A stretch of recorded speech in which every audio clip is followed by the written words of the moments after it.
Hello students, आज हम start करेंगे mole concept and concentration terms. इसमें सबसे इंपॉर्टेंट टर्म है मोल। और मोल क्या होता है? Mole is a counting unit. Mole क्या है? एक काउंटिंग यूनिट।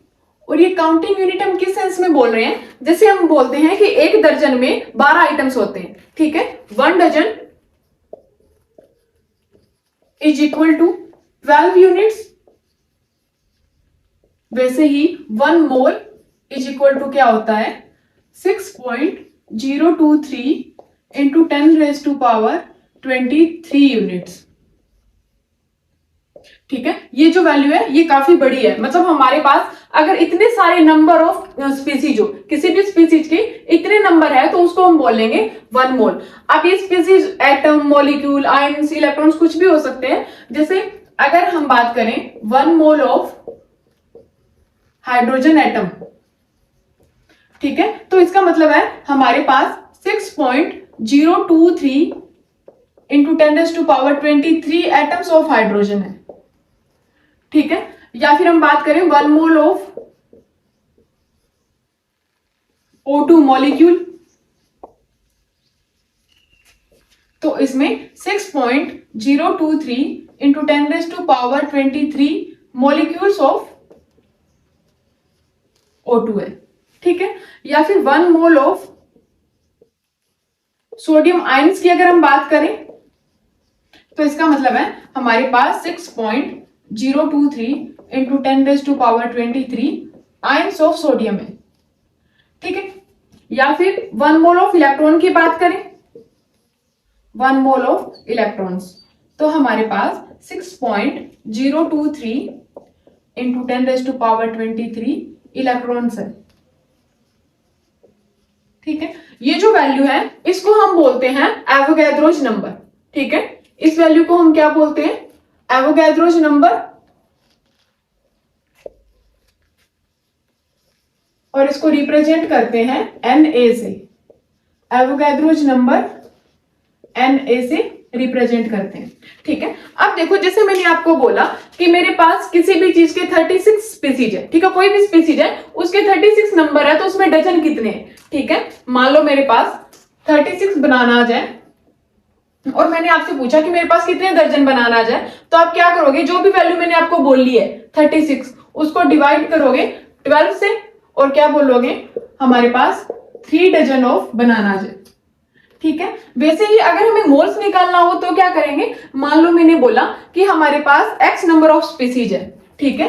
कोई भी स्पीसीज, एटम, मॉलिक्यूल, आयंस, हमारे पास कितने हैं? x नंबर, ठीक है। अब हमें बताना है मोल्स, इसके मोल्स कितने हैं। तो हम क्या करेंगे? ये जो वैल्यू है इसको एवोगाड्रो नंबर बोलते हैं, इससे डिवाइड कर देंगे तो हमारे पास क्या आ जाएंगे? मोल्स। जैसे डजन निकालते हैं वैसे बिल्कुल मोल्स निकाले हैं हमने, ठीक है। मान लो मैंने बोला कि मेरे पास 18.069 इंटू 10⁻24 एटम्स ऑफ हाइड्रोजन है, ठीक है। अब इसके मोल्स निकालने हैं तो आप क्या करोगे? एवोगाड्रो नंबर से डिवाइड कर दोगे। 6.023 इंटू 10⁻23, ठीक है। तो मोल्स कितने आ जाएंगे? ये कैंसिल हो जाएगा 3 से, ठीक है। ये 23 है, ये 24 है, ये कैंसिल हो जाएगा। हमारे पास क्या बचेगा? 10। तो 3 into 10 means 30 moles of hydrogen atom हमारे पास, ठीक है। तो देखो, मोल्स निकालने का फॉर्मूला हमारे पास क्या हो गया, ठीक है। मोल्स निकालने का फर्स्ट फॉर्मूला हमारे पास हो जाएगा moles is equal to given number of species, given number of species, ठीक है। जो भी वैल्यू हमें गिवन है उसको हम डिवाइड करेंगे एवोगाड्रोज नंबर से बाय Na, तो हमें क्या मिल जाएंगे? मोल्स, ठीक है। और ये मोल्स कैलकुलेट करने का फर्स्ट फॉर्मूला है, ठीक है। अब देखो, ये जो वैल्यू है जिसको हम एवोगाड्रोज नंबर बोल रहे हैं, ये वैल्यू हमें कहां से मिली है? जब हमने 12 ग्राम कार्बन को, ठीक है, 12 ग्राम कार्बन को तोल के हमने लिया, हमारे पास है 12 ग्राम्स ऑफ कार्बन, ठीक है। और उसमें हमने नंबर ऑफ एटम्स कैलकुलेट किए, ठीक है। जब हमने इसमें से नंबर ऑफ एटम्स कैलकुलेट किए तो हमारे पास इतने नंबर ऑफ एटम्स आए, ठीक है। 12 ग्राम कार्बन में हमें इतने नंबर ऑफ एटम्स मिले और इसको हम क्या बोल रहे हैं, 1 मोल, ठीक है। इसका मतलब 1 मोल कार्बन में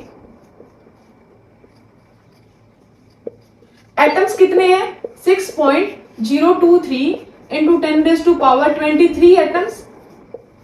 और एक मोल कार्बन का मास कितना है, 12 ग्राम, ठीक है।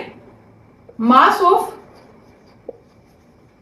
1 mole of carbon is equal to कितना हो जाएगा, 12 ग्राम। क्योंकि हमने 12 ग्राम कार्बन लिया, उसमें इतने नंबर ऑफ एटम्स आए और इसी को हम 1 मोल बोलते हैं, ठीक है। तो 1 मोल में एटम्स कितने हो गए, इतने, और मास कितना हो गया, 12 ग्राम, ठीक है।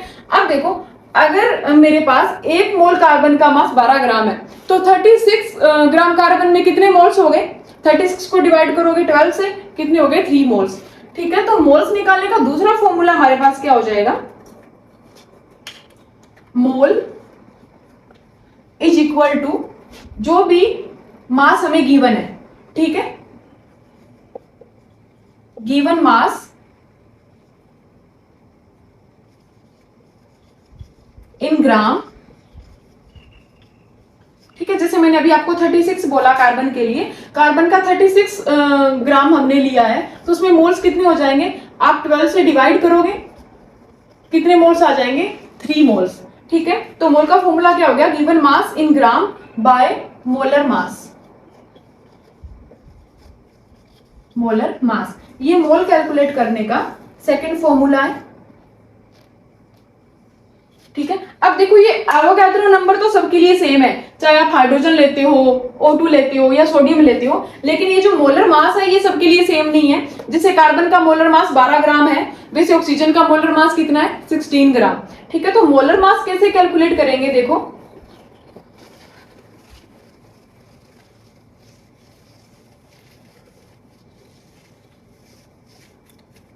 मोलर मास क्या होता है, molar mass is equal to number of proton plus number of neutrons, ठीक है। किसी भी एलिमेंट के number of proton and neutron का सम जो होता है उसको हम बोलते हैं मोलर मास, ठीक है। तो जैसे कार्बन का मोलर मास कितना है, 12 ग्राम, कार्बन का मोलर मास कितना है, 12 ग्राम। ये हमें कैसे पता चला, कार्बन का एटॉमिक नंबर कितना है, 6, ठीक है। कार्बन का एटॉमिक नंबर 6 है, तो उसमें 6 प्रोटॉन हो गए और 6 न्यूट्रॉन हो गए, तो टोटल 12 हो गए, ठीक है। मोलर मास में इलेक्ट्रॉन्स को काउंट नहीं करते, हमें सिर्फ प्रोटॉन और न्यूट्रॉन्स काउंट करने, ठीक है। अगर हम ऑक्सीजन की बात करें तो इसका एटॉमिक नंबर कितना होता है, 8, ठीक है। तो इसमें 8 प्रोटॉन है और 8 ही न्यूट्रॉन है, दोनों का सम कितना हो जाएगा, 16 ग्राम। या फिर हम ऐसे बोल सकते हैं कि किसी भी एलिमेंट के एटॉमिक नंबर का डबल उसका मोलर मास होता है, ठीक है। एटॉमिक नंबर इसका 8 है तो इसका डबल कितना हो जाएगा, 16, 6 का डबल कितना होता है, 12, ठीक है। तो ऐसे हम मोलर मास निकालते हैं। जैसे हम नाइट्रोजन की बात करें तो एटॉमिक नंबर कितना है, 7, मोलर मास कितना हो जाएगा, 14 ग्राम, ठीक है। हाइड्रोजन की बात करें या हीलियम की बात करें, ठीक है, हीलियम का एटॉमिक नंबर कितना है, 2, तो मोलर मास कितना हो जाएगा, 4 ग्राम। हाइड्रोजन, अब देखो हाइड्रोजन में न्यूट्रॉन तो होता ही नहीं, सिर्फ प्रोटॉन ही है, एक प्रोटॉन, तो 1 + 0 कितना हो गया, 1 ग्राम, ठीक है। बाकी सब में जितने प्रोटॉन है उतने न्यूट्रॉन होते हैं, तो एटॉमिक नंबर का डबल कर दिया और हमें मोलर मास मिल गया। लेकिन हाइड्रोजन में न्यूट्रॉन तो होता ही नहीं है, तो उसका मोलर मास कितना हो गया, 1 ग्राम। अब देखो, अगर हम H2 की बात करें, ठीक है, तो एक हाइड्रोजन का मोलर मास अगर 1 है तो 2 का कितना हो जाएगा, 2, ठीक है। अगर हम बात करें N2 की, ठीक है, N2 का कितना हो जाएगा, 14 का डबल करो, 2 नाइट्रोजन है ना तो इसका डबल कर दो, कितना हो जाएगा, 28 ग्राम, ठीक है। अगर हमने ले रखा है O2, O2 का कितना हो जाएगा, 32 ग्राम। अगर हमने ओजोन लिया हुआ है O3 तो इसका कितना हो जाएगा, 16 × 3, 3 × 16 कितना होता है, 48 ग्राम, ठीक है। या फिर हम किसी कंपाउंड की बात करें, जैसे वाटर मॉलिक्यूल है, ठीक है, इसका मोलर मास कितना हो जाएगा, 2 हाइड्रोजन है तो 1 + 1 ऑक्सीजन 16, तो टोटल कितना हो गया 18 ग्राम। या फिर CO2 ले, ठीक है, कार्बन का कितना है 12, 2 ऑक्सीजन है, ये कितना हो गया 44 ग्राम। ठीक है, या फिर मान लो हमने लिया है H2SO4, इसमें कितना हो जाएगा, सल्फर, देखो सल्फर का एटॉमिक नंबर 16 है तो मोलर मास कितना हो जाएगा 32। ठीक है, और हमारे पास 4 ऑक्सीजन है, एक ऑक्सीजन का मोलर मास है 16, ये कितना हो गया 98 ग्राम। ठीक है, ये है हमारे पास एक मोल का मास। ठीक है, 12 ग्राम मास जो है वो एक मोल कार्बन का है। एक कार्बन एटम का मास कितना है, मास ऑफ 1 कार्बन एटम, ठीक है, कितना होता है 12 AMU। ठीक है, और मास ऑफ 1 मोल कार्बन, ये होता है 12 ग्राम। ठीक है, अब देखो इन दोनों में क्या डिफरेंस है, जो एक एटम है वो तो बहुत ही छोटा सा होगा और उसका मास बहुत ही कम होगा, तो AMU जो है वो बहुत ही छोटी सी यूनिट होती है, ये बहुत छोटी यूनिट है क्योंकि एक एटम का मास बहुत ही कम होता है। ठीक है, अब एक मोल में तो बहुत सारे एटम्स है, कितने 6.023 × 10⁻23, तो हमारे पास मास ज्यादा आएगा और वो कितना आ जाएगा 12 ग्राम। अब देखो जैसे हम हीलियम का एग्जांपल है, ठीक है, हीलियम के एक एटम के मास की अगर हम बात करें, 1 एटम ऑफ हीलियम मास कितना आएगा 4 AMU। ठीक है, 1 मोल ऑफ हीलियम का मास कितना आएगा 4 ग्राम। ठीक है, ऐसा क्यों आया, देखो ये जो वैल्यू है ये सेम क्यों आती है, जब हम AMU को ग्राम में कन्वर्ट करते हैं, ठीक है, AMU को ग्राम में कन्वर्ट करेंगे तो हम डिवाइड करेंगे एवोगाड्रो नंबर से। ठीक है, तो एक हीलियम एटम का मास कितना था, मान लो x AMU है, ठीक है, एवोगाड्रो नंबर से डिवाइड किया, हमारे पास कितना आ गया x ग्राम एक हीलियम एटम का। अब हमें एक मोल हीलियम के लिए अगर हमें इसको कन्वर्ट करना हो तो क्या करेंगे, एवोगाड्रो नंबर से मल्टीप्लाई करेंगे। ठीक है, x AMU by NA, ये आ गया ग्राम में। एक मोल के लिए अगर हमें बात करनी हो तो एवोगाड्रो नंबर से मल्टीप्लाई करेंगे तो ये कैंसिल हो जाएगा और आंसर किस में आ जाएगा, ग्राम में। ठीक है, तो ये जो वैल्यू है ये सेम रहती है।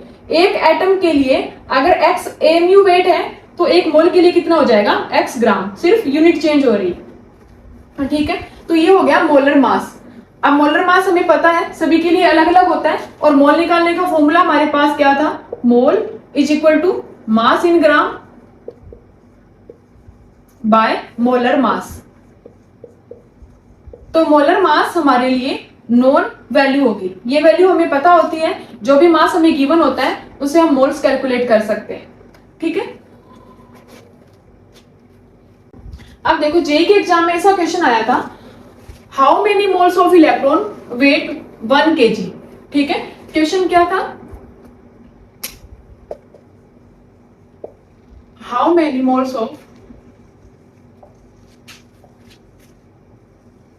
Electron weigh 1 kg। अब देखो हमसे मोल्स पूछे 1 kg इलेक्ट्रॉन में, ठीक है, तो हमें पता है कैसे सॉल्व करना है इसको।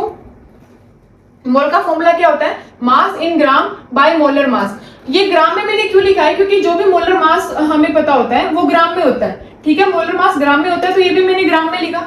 अब देखो मुझे क्या गिवन है, मोल्स पूछे और गिवन क्या है, मास। मास कितना है 1 kg। ठीक है, मान लो इसको हमने केजी में लिखा है, ग्राम में इसको बाद में कन्वर्ट कर लेंगे अगर हमें करना हुआ तो। ठीक है, अब हमें इलेक्ट्रॉन का मोलर मास तो नहीं पता क्योंकि उसका कोई एटॉमिक नंबर या ऐसा कुछ तो है नहीं। ठीक है, लेकिन हमें पता है mass of 1 electron, mass of 1 electron ये कितना होता है 9.1 × 10⁻⁻31 kg। अब देखो ये भी केजी में है, यहाँ पे भी हम वैल्यू केजी में रख सकते हैं। ठीक है, ये हो गया एक इलेक्ट्रॉन का मास। अब हमें चाहिए एक मोल इलेक्ट्रॉन का मास, तो क्या करेंगे, इसको एवोगाड्रो नंबर से मल्टीप्लाई करेंगे। ठीक है, mass of 1 mole of electron, ठीक है, वो कितना हो जाएगा, this value into Na Avogadro's number, ये हो गया इलेक्ट्रॉन का मोलर मास, एक मोल इलेक्ट्रॉन का मास। तो देखो यहाँ पे रखो वैल्यू 9.1 इंटू 10⁻³ इंटू 6.023 इंटू 10⁻23। ठीक है, अब देखो इसको सॉल्व करेंगे, ये भी वैल्यू ग्राम में, ये भी वैल्यू केजी में, ये भी केजी में। ठीक है, अब इसको कट करो, ये 23 है, ठीक है, ये -31 है, तो ये कितना हो जाएगा 1/9.1 इंटू 6.023 इंटू ये कितना बचा हमारे पास 10⁻⁻8। ठीक है, इसको अगर हम ऊपर ले जाएंगे ये क्या हो जाएगा 10⁻8/9.1 इंटू 6.023। ऑप्शंस जो थे वो इसी फॉर्म में थे। ठीक है, तो कितने मोल्स आ गए इलेक्ट्रॉन्स के 1 किलो में, 1 किलो इलेक्ट्रॉन्स में कितने मोल्स ऑफ इलेक्ट्रॉन है। ठीक है, फॉर्मूला हमें पता है, जो गिवन मास है उसको डिवाइड कर दो मोलर मास से। मोलर मास कैसे निकालेंगे, 1 मोल इलेक्ट्रॉन का मास कितना है ये। ठीक है, mass of 1 mole of electron ये होता है, तो मास ऑफ 1 मोल ऑफ इलेक्ट्रॉन कितना हो जाएगा, ये 1 इलेक्ट्रॉन का मास है, ये 1 मोल इलेक्ट्रॉन का मास है। ठीक है, फॉर्मूला में वैल्यू पुट करेंगे और हमारे पास क्या आ जाएंगे मोल्स ऑफ इलेक्ट्रॉन। ठीक है, एवोगाड्रोज लॉ, एवोगाड्रोज लॉ, और ये क्या कहता है कि at same temperature and pressure equal number of gaseous molecule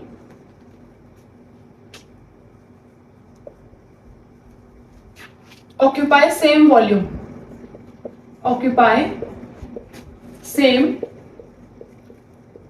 volume, ठीक है, ये लोग क्या कहता है कि अगर हम टेम्परेचर एंड प्रेशर सेम रखें तो दो गैसेस के अगर हम इक्वल नंबर लें तो दोनों का वॉल्यूम भी सेम होगा। और ये अभी कहां से मिला है, जैसे गैस इक्वेशन क्या होती है PV = nRT।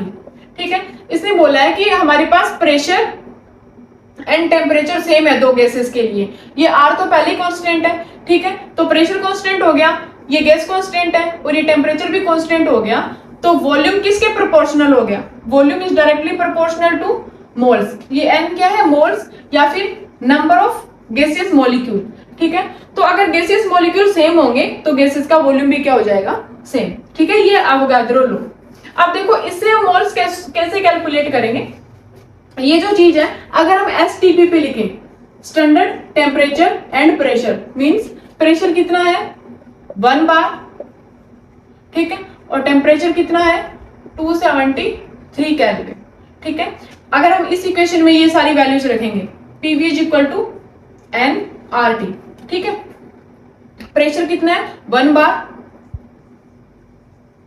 ठीक है, और टेम्परेचर कितना है 273 केल्विन। ये जो वैल्यूज हम रखेंगे तो हमारे पास n कितना है 1 मोल, अगर हम n 1 मोल लेते हैं तो वॉल्यूम कितना आएगा 22.4 litre.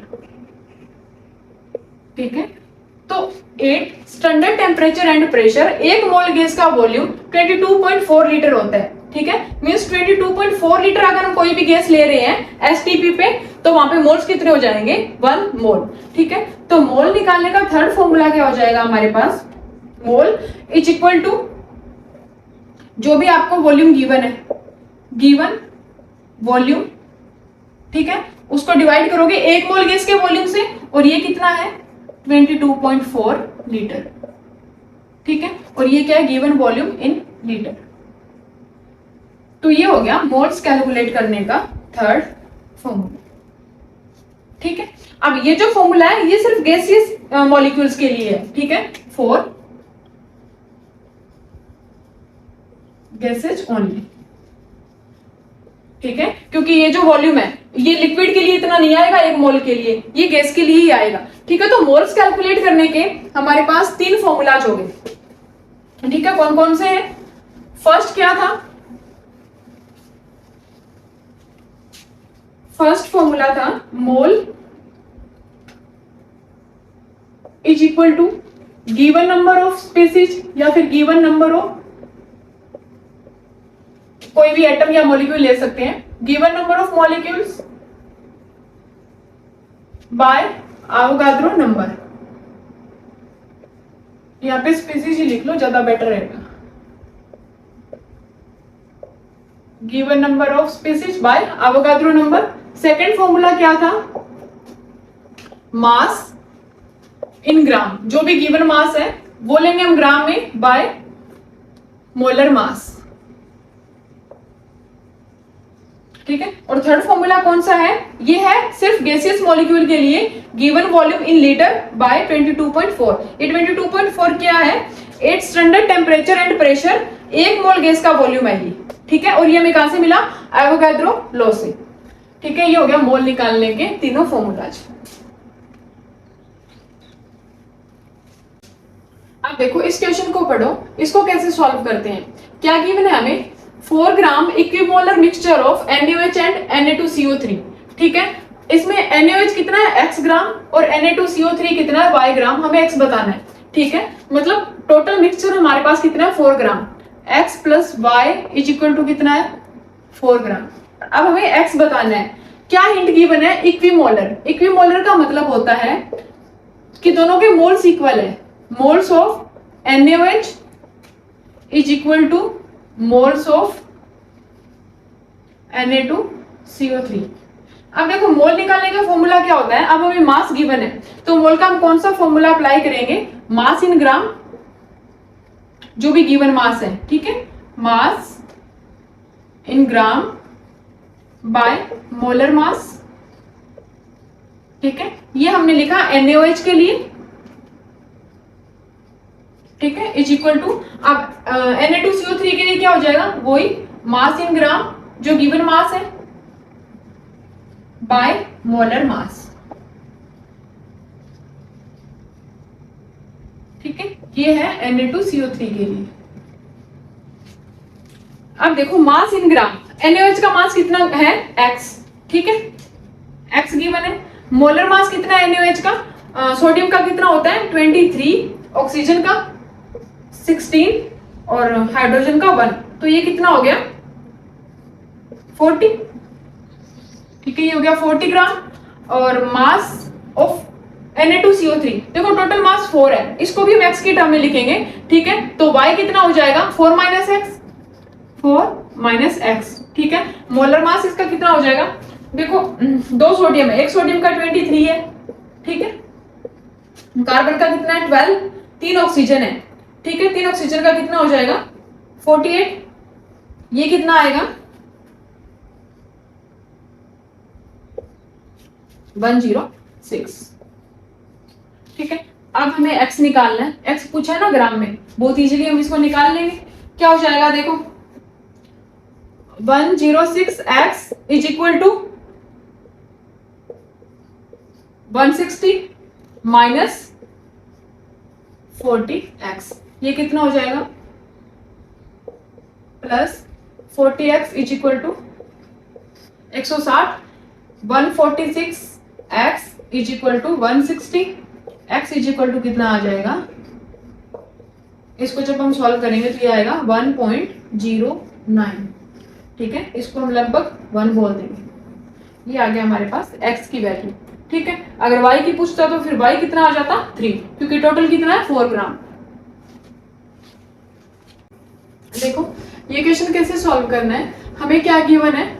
Number of chlorine atoms calculate करने हैं इन 20 ml ऑफ क्लोरीन गैस, ठीक है। वॉल्यूम गिवन है हमें, volume of chlorine gas, volume of Cl2 gas कितना है? 20 ml। अब देखो कैसे कैलकुलेट करना है। मोल्स के जो फॉर्मूला होते हैं, मोल का जो फर्स्ट फॉर्मूला था वो क्या था? Number of molecules by Avogadro number, ठीक है। और लास्ट फॉर्मूला क्या था? किसी भी गैस के लिए, अब यहाँ पे क्लोरीन गैस है तो हम ये वाला फॉर्मूला भी अप्लाई कर सकते हैं। क्या था? Volume in litre by 22.4। ठीक है, हमें गिवन क्या है, वॉल्यूम गिवन है, ये वैल्यू हमें पता है, ये भी पता है और ये हमसे पूछा है, दोनों मोल्स के फॉर्मूला है तो दोनों को हम इक्वल रख सकते हैं। ठीक है, तो ये क्या हो जाएगा, number of molecule by Avogadro number कितना होता है 6.023 into 10⁻23 is equal to volume in litre. Volume कितना है 20 ml, तो लीटर में कितना हो जाएगा 20/1000। ठीक है, ये लीटर में हो गया बाय 22.4। इससे हमें क्या मिल जाएगा, नंबर ऑफ मॉलिक्यूल्स। तो नंबर ऑफ मॉलिक्यूल्स हमें कितने मिलेंगे, number of molecules is equal to क्या हो जाएगा 20 इंटू 6.023 इंटू 10⁻23 बाय 1000 इंटू 22.4। अब देखो ये हमें चाहिए 21 की फॉर्म में 10⁻21। ठीक है, तो इसको अगर हम 21 करेंगे तो यहां से 2 जीरो हटा देंगे। ठीक है, यहाँ पे क्या रह जाएगा 10। तो ये देखो ये क्या आएगा 0.53 इंटू 10⁻21। ठीक है, 21 तो यूनिट में आई, तो हमारा आंसर क्या आ गया 0.53। मॉलिक्यूल्स हमें कितने मिले 0.53। अब हमें बताना है क्या है, क्लोरीन के एटम्स बताने हैं। ठीक है, Cl2 गैस जो है उसके एटम्स बताने हैं। तो एक मॉलिक्यूल में कितने एटम है 2। ठीक है, ये डायटोमिक गैस है तो एक मॉलिक्यूल से हमें 2 एटम मिलेंगे। ठीक है, तो इससे कितने मिलेंगे atoms is equal to 0.53 into 2। तो नंबर ऑफ एटम्स हमारे पास कितने आ जाएंगे 1.06। इसको हम लगभग बोल देंगे 1 एटम। ठीक है, तो 20 ml क्लोरीन गैस में कितने एटम मिले हमें 1 एटम। ठीक है, अब देखो इसको हम उससे भी सॉल्व कर सकते थे, जो भी क्वेश्चन में हिंट गिवन था PV is equal to nRT वाली इक्वेशन से। ठीक है, क्योंकि सारा डेटा हमें गिवन है। STP का मतलब है हमें प्रेशर गिवन है, प्रेशर कितना है 1 बार, टेम्परेचर 273 केल्विन।